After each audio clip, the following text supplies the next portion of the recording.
if we put another 2 or perhaps 3 justices on, that's really what's going to be, that will happen.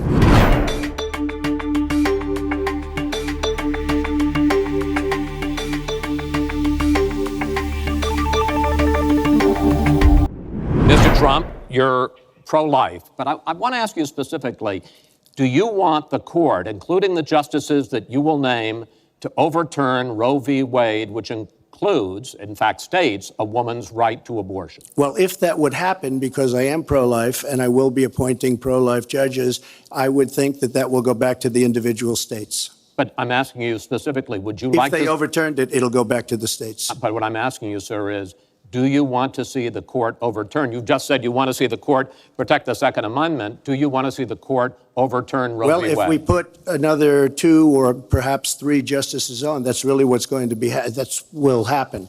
And that'll happen automatically, in my opinion, because I am putting pro-life justices on the court. I will say this, it will go back to the states, and the states will then make a determination.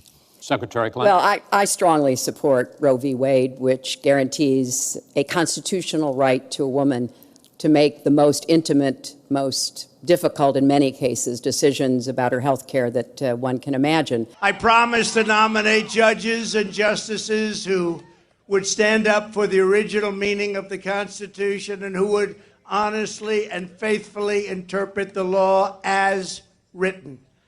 And thanks to the courage found within the United States Supreme Court, this long divisive issue will be decided by the states and by the American people. That's the way it should have been many, many years ago, and that's the way it is now.